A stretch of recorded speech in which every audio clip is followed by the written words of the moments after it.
Pozdravljeni in dobrodošli v novi oddaji Zgradbe in zgodbe. Kako graditi na mehkih tleh? Pogovarjali smo se z arhitektom Klemnom Vodnikom iz podjetja Bazar Arhitektura d.o.o. Zaupal nam je, kako so zgradili modern dvojček na značilnih barjanskih tleh v Ljubljani in katere so nenavadne posebnosti tega projekta, vse od prostorske zasnove do detajlov.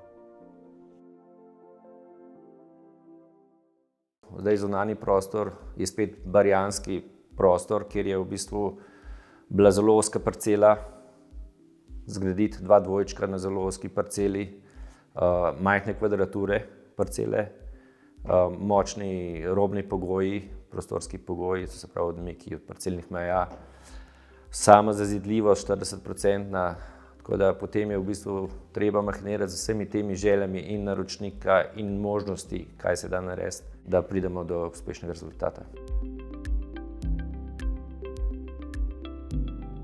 Sem Klemen Vodnik, arhitekt iz arhitekturnega biroja Bazar Arhitektura, ki ga vodim skupaj s Tomažem Slakom. Z našim birojem se ukvarjamo celostno v bistvu arhitekturno zasnovo, stanovanjskimi hišami, manjšimi hoteli, manjšimi občinskimi projekti. Najprej, da se posluša investitorja, kakšen ima način bivanja, kakšen način bivanja si želi in mu to potem na najboljši način omogočiti tako zasnovo. Investitor, cela družina živi zelo družinsko življenje.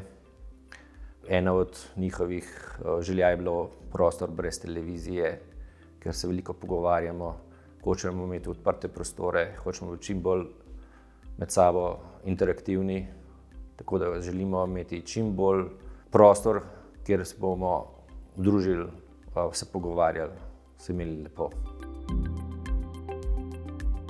Se izdela projekt za razpis, zapravo s celotnimi popisi in se že uporabi izvajalce, s katerimi smo že delali, se da pa tudi še potem okoli ostalim izvajalcem, da se dobi neke kontraponudbe in se potem na podlagi njihovih referenc in seveda na koncu tudi cene odloči za izvedbo.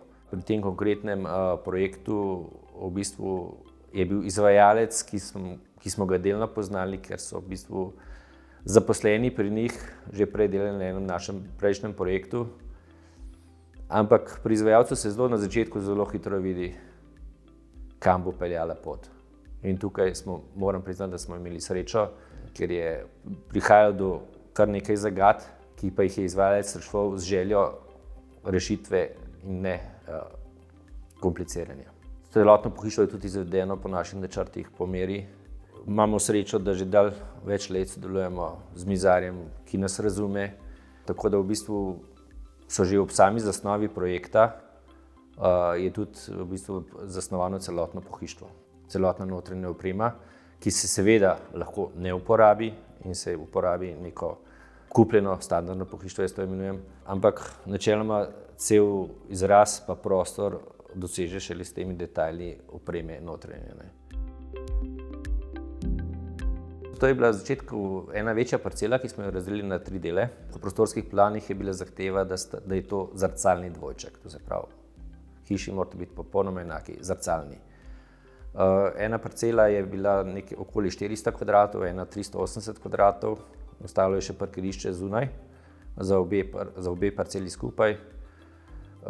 Tako da je v bistvu bilo treba umestiti gor hišo, ki ima skupno okoli 230 kvadratov, kar pri 40% zazidavi kar izziv. Dvostanovanjski dvojček v Ljubljani na Barju, to je dosta karakteristično področje, ker je v bistvu se nahaja na zelo stisljivih tleh. Se pravi, da je gradnja zelo zahtevna, saj je potrebno predno se hiša sploh začne graditi pilote. Lahko so ovrtani, lahko so zabiti piloti.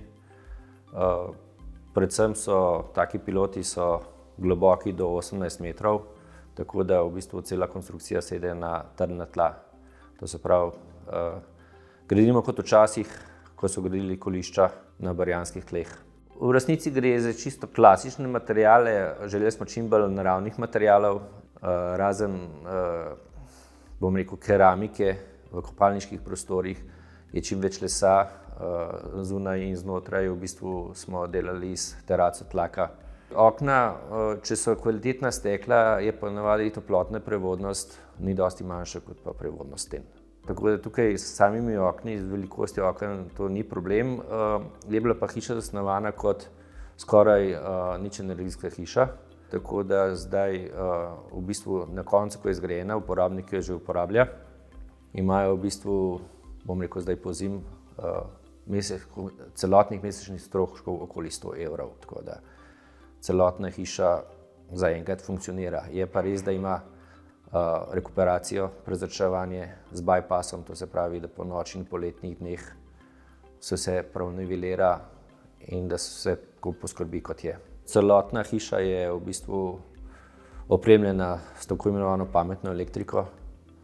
To je bila želja investitorja, da je lahko upravlja vse tudi nadaljavo, to se pravi celotno grevanje, luči.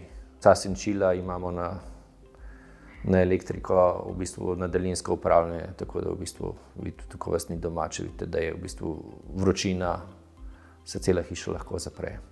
Lahko se postavi tudi senzorje, ki v bistvu sami potem upravljajo celo hišo. Največji izziv je na koncu vedno izpeljati detajle. Pri vsakem objektu postaviti stene po nekem načrtu ni neka znanost, ampak potem v bistvu, ko se pa dajo vlogo centimetri, je pa prihaja do nekih nesoglasij. Tole popraviti, ne morem popraviti.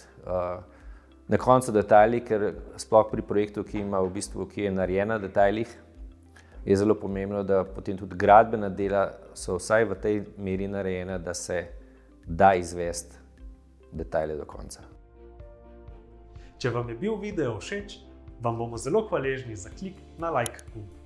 Za še več uporabnih nasvetov se lahko naročite na naš YouTube kanal Moj Mojster TV, kjer redno objavljamo nove zanimive vsebine, ki vam bodo v pomoč pri gradnji ali pri prenovi.